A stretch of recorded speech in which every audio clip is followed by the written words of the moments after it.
entrevista com o professor Leandro Collin, da Universidade Federal da Bahia. Professor, a gente tem feito uma pergunta para todos, assim, né? Como foi o seu encontro com a obra de Michel Foucault? Né? A gente viu que o senhor trabalhou história da sexualidade em vários de seus livros, e não só a história da sexualidade, a própria entrevista sobre o saber gay e outros textos de Foucault, né? Então, mas eu queria saber como foi o seu encontro com a obra de Michel Foucault. Né? Veja, eu encontrei a obra do Foucault assim de maneira um pouco mais séria, digamos, estudar para a obra do Foucault a partir de Butler, né? Então a minha entrada nos estudos queer foi pela obra de Butler, e aí os autores e autoras importantes para Butler eu fui estudando paulatinamente. Isso aconteceu com Freud, isso aconteceu com Lacan, isso aconteceu com Foucault, né? Especialmente talvez esses três que eu fui interpelado pela maneira como Butler trabalhava esses textos para entender melhor até esse campo e o próprio pensamento, a filosofia de Butler, né? Então, mas isso não quer dizer que eu não conhecia o Foucault antes, né? Porque o Foucault para nós, na verdade, até hoje é um autor muito importante, mesmo antes dos estudos queer, né? Quando eu digo que eu fui para o Foucault mais a fundo, no sentido de estudar mais sistematicamente e tal, né? Mas eu conhecia, claro, a história da sexualidade, Vigiar e Punir, antes mesmo de ler Butler. Mas não tinha ido assim a fundo na questão, assim, para entender qual era, né, as diferenças entre, né, a própria Butler e também o pensamento do Foucault, etc., e a importância dele para os estudos queer e tal. Então, isso foi mais ou menos assim, isso deve, já agora mais ou menos uns 20 anos atrás, isso, né, quando eu comecei mais ou menos a me interessar sistematicamente por isso, porque até meu doutorado, não sei se vocês sabem, eu não pesquisava gênero e sexualidade, né, eu era um pesquisador do Você campo... Você estudou enquadramento jornalístico, exatamente, eu sou jornalista de formação e eu fiz mestrado e doutorado aqui na UFBA, na comunicação, e o meu mestrado foi em jornalismo, né? Então dialogava com outras coisas, outras teorias, jornalismo político, e a tese de doutorado também foi em comunicação e política ainda, né? Então, assim, eu, na verdade, mudei um tanto quanto de rota depois do doutorado, né? Que eu comecei efetivamente a estudar gênero e sexualidade de uma maneira mais séria, mais comprometida e tal, né? E nesses anos já tem muitos anos, tem muitos anos de publicação em áreas de estudos de gênero, teoria queer, né? Como o senhor vê uma espécie de atualização, né? Ou como isso se deu no seu trabalho e também no trabalho da teoria queer, de autores justamente anteriores à teoria queer, do próprio Foucault. Foucault morre em 1984, o evento aqui na Bahia é fruto uma comemoração, não é a palavra, como eu posso dizer, uma homenagem aos 40 anos, né? Enfim, do curso A Coragem da Verdade, dos 2 volumes da História da Sexualidade, 2 e 3, que são de 84, né? Mas um pouco é isso, como se dá a sua atualização. Em relação ao pensamento do Foucault? Em relação ao pensamento do Foucault, isso. Veja. Uma teoria queer atualizou o Foucault nesse 40 anos. Não, acho que sem dúvida, acho que a teoria queer, talvez, não sei se atualizou, na verdade, né?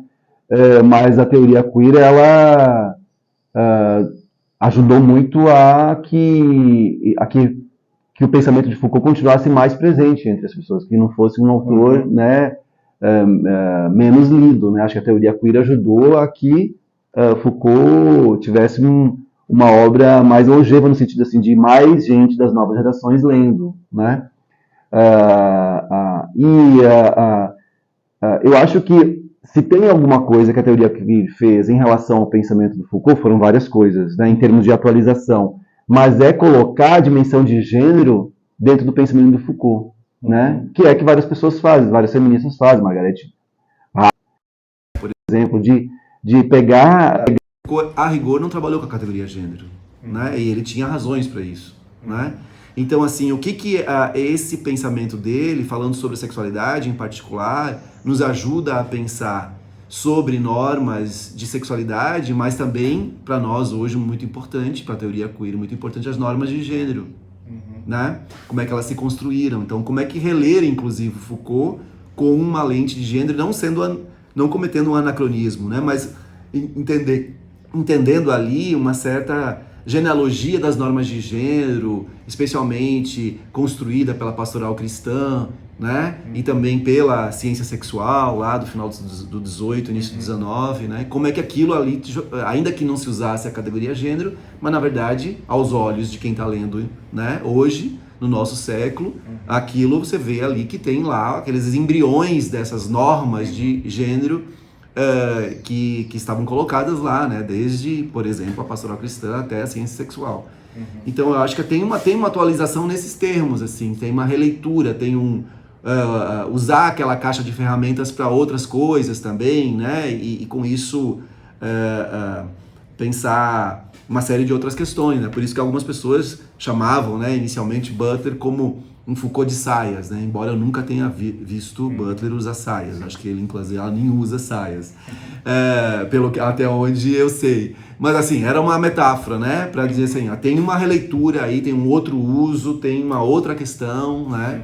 E também um olhar crítico sobre a obra, né? Então, claro, uma perspectiva nova que vem, sempre vem em cima também de uma perspectiva crítica e de apontamentos, de lacunas, de eventuais equívocos, que é o transcurso previsível de qualquer área do conhecimento, né? De qualquer epistemologia, de qualquer questão, né?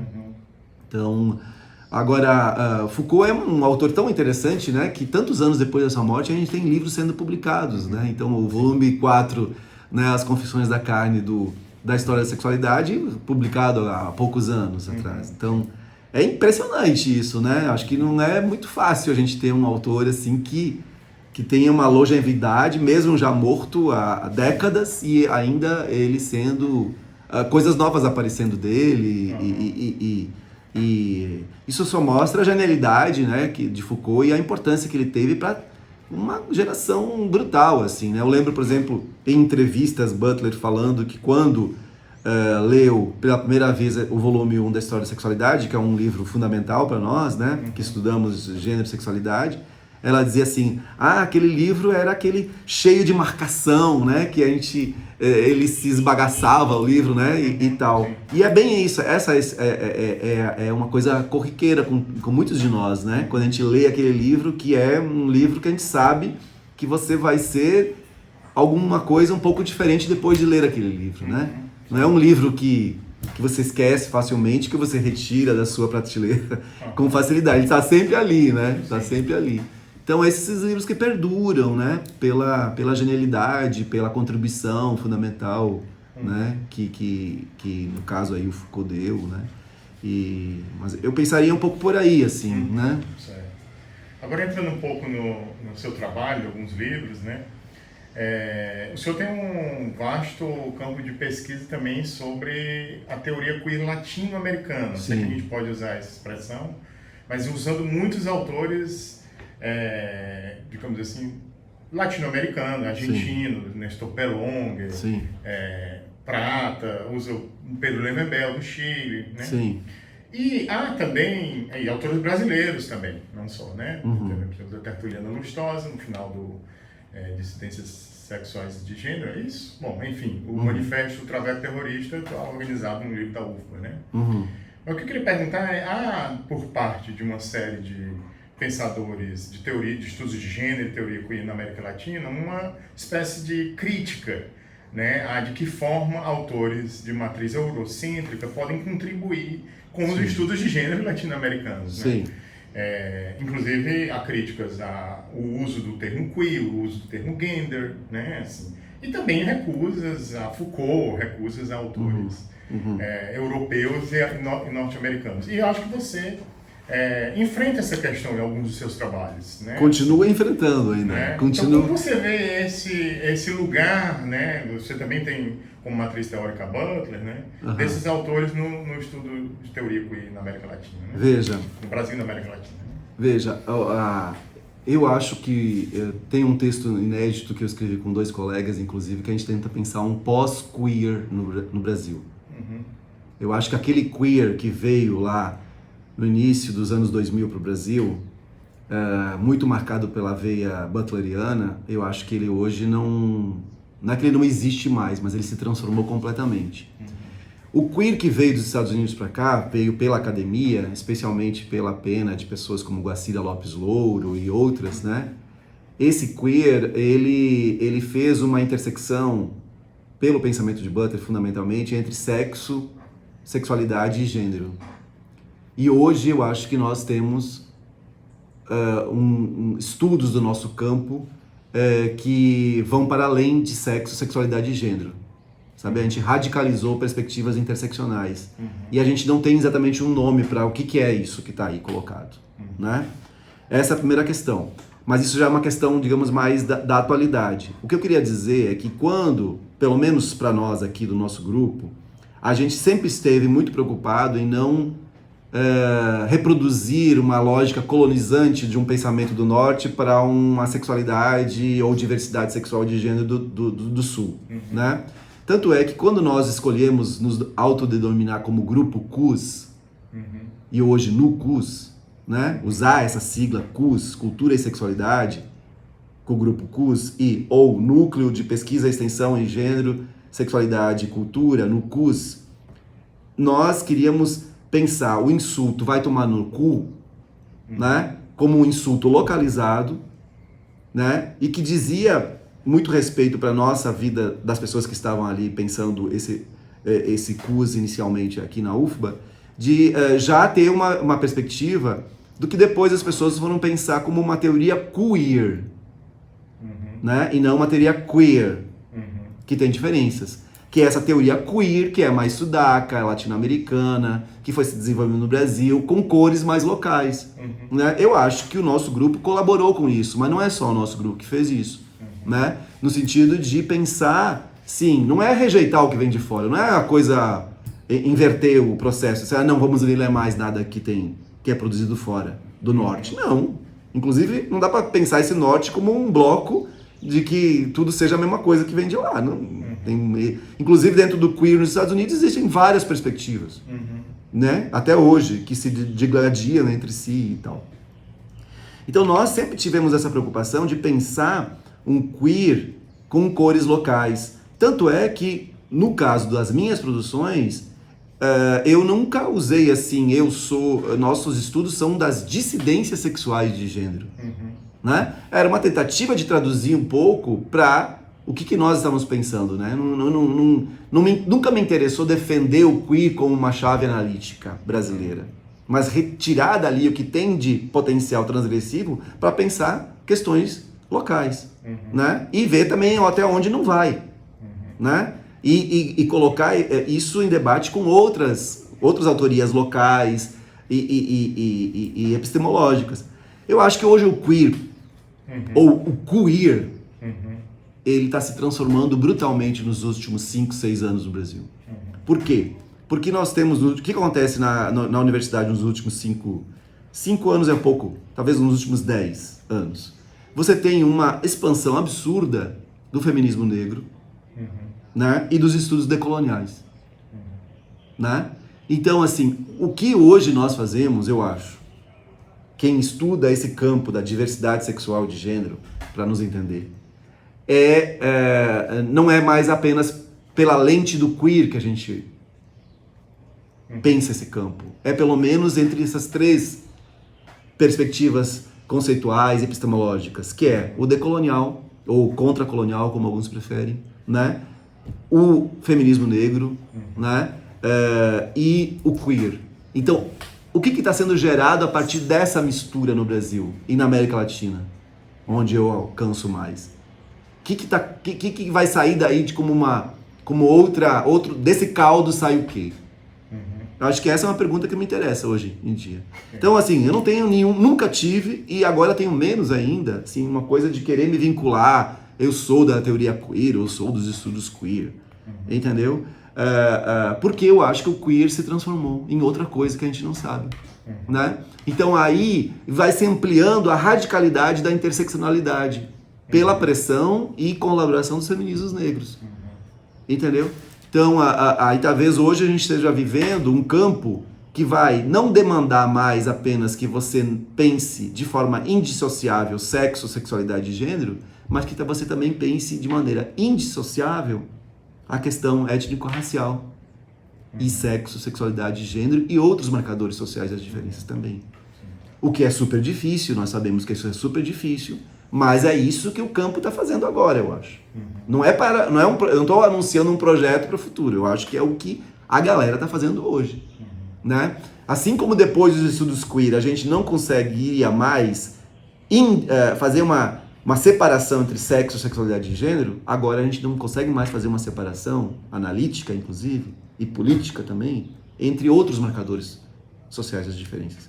Então, por isso que eu digo, nós já estamos num pós-queer e queer também. Né? Então, é uma outra coisa, entendeu? É uma outra coisa que a gente não sabe exatamente para onde vai, etc e tal, né?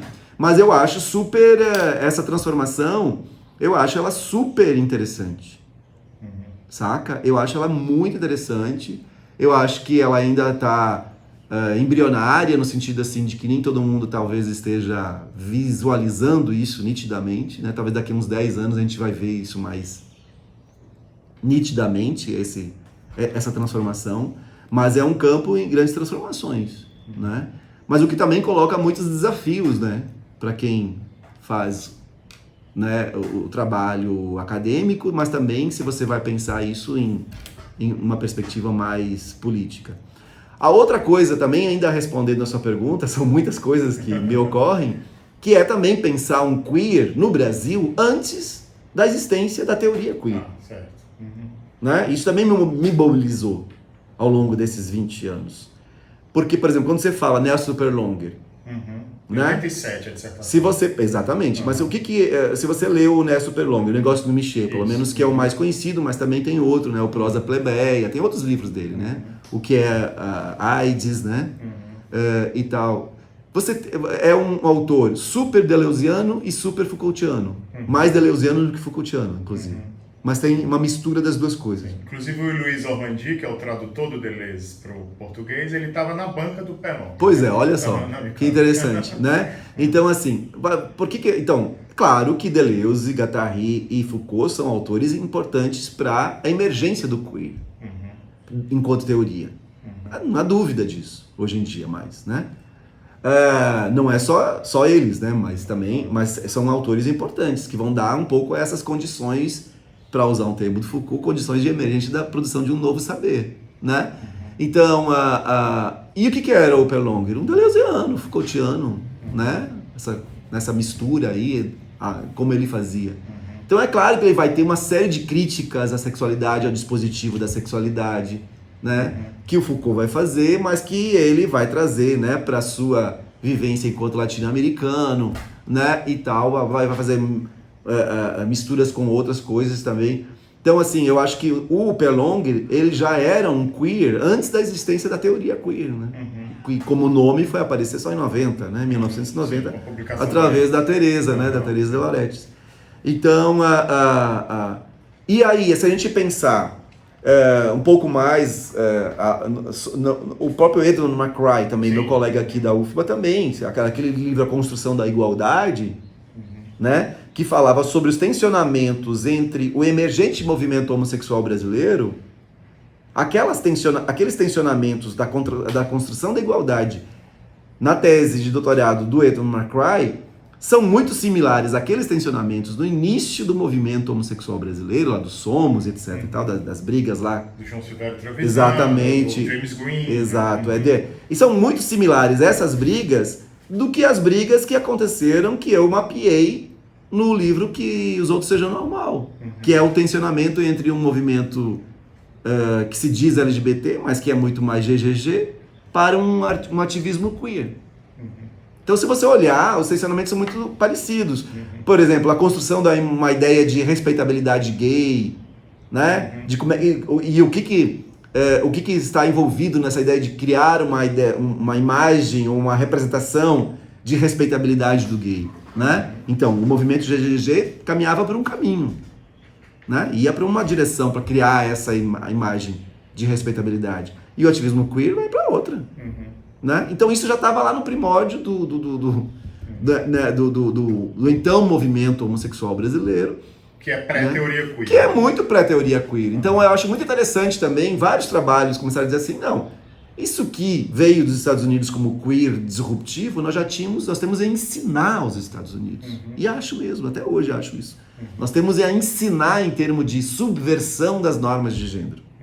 Nós talvez não tínhamos aquela caixa de ferramentas conceituais, analíticas, que nos dessem outras condições de pensar essas subversões. Você até faz referência no livro a Sully Ronick também, claro, de 88, eu acho. Exatamente, a Sully Ronick, naquele que é a tese de doutorado dela, né? O Cartografia Sentimental, que é um livro que eu adoro, né? Vira e mexe e releio. E um dia eu escrevi um texto sobre esse livro, que esse era o nosso problema de gênero. O Cartografia Sentimental, o que é? É a cartografia da tal noivinha, que é a metáfora que a Sueli usa, de como é que ela se transforma daquela noivinha que predestinada para casar e ter filhos, classe média alta em São Paulo, professorinha, para aquela subversão que vira na vida daquela noivinha e no pensamento daquela noivinha, que suponho que seja a própria Sueli, né? Supomos, né? Que com o encontro com a obra do Deleuze e Guattari, que vai mudar tudo na vida da pessoa, né? Então, assim, é um problema de gênero que ela está colocando ali. Ainda que ela não coloque nesses termos, né? Sim. Mas eu acho um livro genial. Eu acho um livro, assim, que é genial para colocar do lado do problema de gênero de Butler. Claro que as perspectivas são diferentes um pouco, mas não tanto, né? Tem outra escrita, outros objetivos, mas ela está colocando ali problemas de gênero para aquela noivinha. Ela está desconstruindo aquela noivinha completamente, né? E quando a gente vai problematizar o gênero, que a gente vai fazer o quê? Desconstruir né? Nessa metáfora da noivinha, que é esse destino, né? Automático que a vida de uma mulher deve ter, né? Então eu adoro esse livro. Eu acho que ele é um livro assim bem queer antes do queer também, né? Orientado inclusive por Marlene Chauí, né? Sim. Esse livro, essa tese, né? Que é muito curioso, né? Que seja Marlene Chauí, porque Marlene é, por exemplo, uma grande especialista na obra de Spinoza, que vai ser um autor também muito importante para vários teóricos queer, né? Não tanto para o Butler, mas para Preciado é fundamental. O conceito de potência exatamente. Que está tanto no Disforia Mundi quanto no texto. É muito importante, né? É muito importante. Professor, eu teria uma última pergunta. Desculpa, a gente passou um pouquinho de tempo, se o senhor permitir só uma Não, estou tranquilo. Porque o nosso projeto, né, o Biopolítica e Vidas Vulneráveis, a gente também está enfrentando, encarando um desafio que é fazer extensão na área de filosofia ou na área teórica das humanas, né? E o senhor tem um projeto aqui de muitos anos que também trabalha um link entre extensão e pesquisa, digamos assim, porque isso não é algo... nem no jornalismo isso também é naturalizado, né? No jornalismo, às vezes, o jornalismo tem tanta extensão. Isso é mais forte em outras áreas. Então, era um pouco o senhor compartilhar a sua experiência da aproximação da extensão e a pesquisa no seu projeto. Mas eu já aproveito e coloco outra, dentro também da experiência aqui na UFBA, né? Que é o seguinte, o senhor tem também tensionado em vários livros a necessidade da gente pensar outras epistemologias nas formas de escrita. Então, eu li, por exemplo, a tese sobre a literatura, a linguagem Pajubá, é uma tese fora do formato de tese, né? O próprio livro das dissidências sexuais, ele abre com um manifesto, ele tem poesia, ele tem vários formatos, e é um livro publicado pela editora da UFBA. Sim. Né? Então, eu também queria que o senhor falasse um pouco desse tensionamento epistemológico que tem sido provocado pelo seu projeto, além das próprias atividades do projeto. Né? Bom, primeiro então sobre extensão, né? Nós sempre, desde o início do NUCUS, nós sempre fizemos muitas atividades de extensão. E essas atividades de extensão, desde os eventos mais acadêmicos, né? Que alguns hoje já nem entendem exatamente como extensão, mas de outros tipos de atividades com a comunidade, né? Compartilhando saberes, aprendendo com a comunidade, especialmente com grupos do movimento LGBT. Isso foi historicamente foi muito assim, né? Porque afinal de contas esses grupos como o CUS ele também tem uma veia de extensão porque são grupos ativistas também. Eles não são apenas grupos de pesquisa, né? Então são grupos que incidem sobre o ativismo e estão com um pé na academia, um pé no ativismo. Isso faz com que a gente tenha participado, por exemplo, desde o Conselho Nacional LGBT, até Conselho de Cultura na Bahia, até Conselho LGBT na Bahia. Então, assim, porque a gente está ali também na militância, né? Então, isso nos permite fazer mais coisas ainda, inclusive no campo da extensão, no sentido de abertura para a comunidade, de diálogo com os grupos mais próximos da gente, etc. e tal. E atualmente, nesses últimos anos, a nossa extensão do nosso núcleo, ela tem se dirigido mais a um curso de especialização em gênero e sexualidade na educação, que a gente oferece, a gente está na segunda turma já, vai fazer a terceira agora, que a gente oferece via a Universidade Aberta do Brasil e a CAPES, em convênio com a Universidade Aberta do Brasil, a CAPES e a UFBA, e o IAC aqui onde nós estamos, que é um curso para formação de professores para trabalhar com diversidade sexual e de gênero nas escolas. Então é um curso dirigido apenas para professores, de especialização, e ele é oferecido em 5 unidades da Universidade Aberta do Brasil, espalhados pelo estado da Bahia. Né? Então esse é o nosso grande projeto hoje de extensão.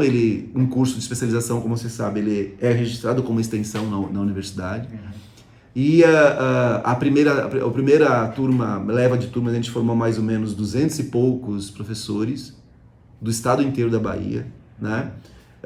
E agora a gente está na segunda turma, não sei quantos vão conseguir se formar, entendeu? Mas é uma coisa assim, de ir para a escola mesmo e formar professores e professoras nesse interiorzão aí da Bahia, né, onde muitas vezes os acessos a esses debates não são tão facilitados como é nas capitais, para, né, produzir uma escola que respeita mais a diversidade, né? A gente não trata só de sexualidade e gênero, embora o foco principal seja sexualidade e gênero. Então, extensão para mim é fundamental, embora a gente não tenha perna para fazer tanto quanto a gente gostaria. Assim como também na pesquisa, né? Inclusive os financiamentos muito difíceis nos últimos anos. Então, eu acho que isso é fundamental. A outra coisa que você perguntou é sobre de tensionar também até a própria forma de produzir as teses, as dissertações ou os livros, né, e tal. Eu sempre questionei internamente no grupo como é que a gente vai usar uma teoria tão transgressiva como, por exemplo, a teoria queer e produzir textos caretas, assim, tradicionais do formato acadêmico, até cartesianos às vezes.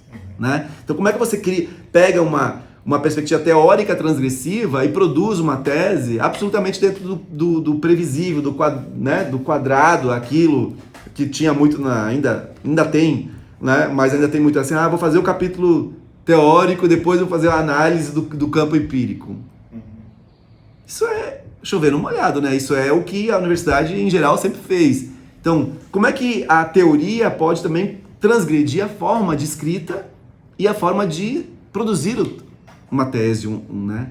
Então, esse exemplo que você deu é um bom exemplo do que a gente tem conseguido fazer, que é a linguagens pajubeiras, né? Do Carlos Henrique de Lucas, né? Que hoje é professor na Federal do Oeste da Bahia. Então, assim, o Carlos, ele escreve a tese, não é uma tese sobre o pajubá, a própria tese é um pajubá. Né? Ou seja, até a linguagem pajubeira, ela está recheada, ela não é só objeto de pesquisa, esse termo horroroso, né, que muita gente usa. Né? Então, a tese se apresenta dentro de numa perspectiva pajubeira, né, como ele diz. Né? Então, essa é um exemplo, mas a gente tem outros, né? Também outras teses aí que eu orientei, ou que os meus colegas orientaram, né? Ou mesmo os livros que eu organizei. Né? A gente tenta fazer isso, né? Eu acho que, e acho que ainda tem muito a se fazer nesse sentido, né? De pensar outros formatos, né? Inclusive outros formatos que sejam mais interessantes para um público leitor para além das nossas bolhas, né? Essa pegada de ser extensionista e pesquisa ao mesmo tempo, né? Também tem uma proposta de, assim, não falar só para nossos iguais, né? Ou seja, o que a gente produz, a é financiado por um poder público, é professor de uma universidade pública, e o que a gente, desse conhecimento, consegue compartilhar com outros grupos que não sejam exatamente os nossos, né? Então, vai de coisas elementares, assim. É claro que eu posso escrever, né, um texto acadêmico super teórico, denso, complexo, para os meus pares, porque eu quero discutir com eles uma determinada questão. Eu faço isso em alguns textos. Mas não é o meu grande investimento, né? Eu, quando escrevo um livro, por exemplo, como A Vontade de Expor, ou Como que os Outros Sejam Normal, eu quero que qualquer pessoa LGBT minimamente interessada em aqueles temas tenha lido um outro livro ou não, entenda o que eu estou escrevendo. Entendeu? Então, assim, uma pessoa minimamente interessada, alfabetizada, né, que se interessa, esse é meu público leitor principal. Se atinjo, não sei, mas tento, né?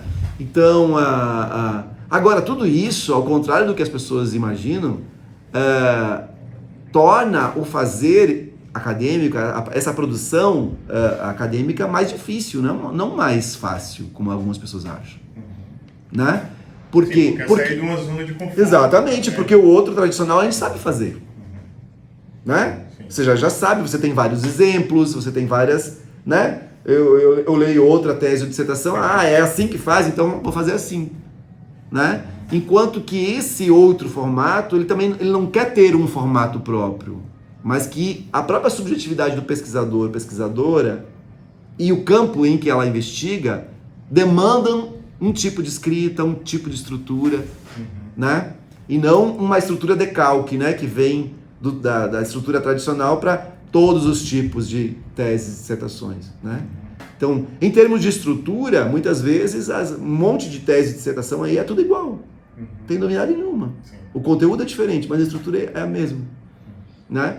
Então, hoje, ainda mais com uma perspectiva, se eu estou correto, que hoje a gente tem no nosso campo uma mistura entre queer, decolonial e feminismos negros e outras questões más, são todas perspectivas que vão questionar, inclusive, essa produção de saber, né? Já posto para pensar uma série de transgressões em torno disso, né? Então, eu vou usar esse referencial teórico e produzir um texto careta, quadrado, ou seja, aí eu estou fazendo aquela coisa que muitas pessoas dizem assim, né? O que você lê, na verdade, não te impacta na sua vida para nada. A mim não me interessa isso, né? Se eu me invisto no estudo de uma perspectiva e essa perspectiva não muda a minha vida, muda, não estou dizendo assim da noite para o dia, não, mas não impacta na minha vida, como é que eu enxergo o mundo, a minha vida, inclusive a minha sexualidade se transformou lendo o queer. Profundamente. Sabe? Eu era uma pessoa, um gay assim, muito normatizado, sabe? Muito enquadrado em determinadas normas, do que eu achava que tinha que ser uma vida gay ou mesmo uma vida LGBT, pensando na comunidade. O queer me destruiu completamente essas noções, né? De como deve ser um gay respeitável, né? Então, como é que você se porta, com quem você se deita. Então é uma implicação que não é só, né, no plano teórico, mas é na vida. Se não for assim, para mim não interessa. Né? Se não for assim, para mim não me interessa. Para muitas outras pessoas pode interessar. Para mim não me interessa. Entendeu? Porque se aquilo não me afeta de uma maneira mais ampla, para além do meu ofício de pesquisador e escritor, né? Por isso que a gente tem muitas pessoas aí que se dizem Foucaultianas, ou butlerianas, ou sei lá o que for, mas a vida deles é de um bolsonarista. Como? Né? Como é possível? Né? Entendeu? Assim, o bolsonarista é um exemplo meio né, extremo, mas assim, que seja uma pessoa absolutamente conservadora, né, para além daquilo que escreve. Ou seja, o que escreve não tem a ver com a sua vida. A sua vida é de uma perspectiva conservadora, normatizadora, reguladora. E o teórico dele é todo questionando isso, essas verdades, etc. E tal. Aí você tem um descompasso completamente, né, entre o que é o que é isso. Eu acho que esse descompasso que eu vejo muito por aí, eu acho um absurdo, né? Para mim não me interessa, não me move nesse sentido, né? E isso tem a ver com a minha própria trajetória. Eu sou uma pessoa outra depois de ter acessado os estudos queer, né? Sou uma pessoa outra depois de ter lido Foucault, por exemplo. Sou, né? Uma pessoa que foi criada numa família católica, que foi catequista, que foi grupo de jovens da igreja, igrejeira, coroinha, depois de ler a história da sexualidade, ler os anormais, não tem como permanecer coroinha. Tem? Pra mim não tem. É sobre isso que eu tô falando, sabe? De como que aquilo impacta em não só a maneira como você escreve ou que teoria você usa, mas o que é a sua vida, a sua produção subjetiva, você entender como que você, né, tá envolvido nesses processos de subjetivação, etc, etc, etc. Professor, foi ótima a entrevista. Muito obrigado, viu? De nada. Espero que tenha ajudado para alguma coisa. Sim, não, claro. Acho que a gente até talvez aproveite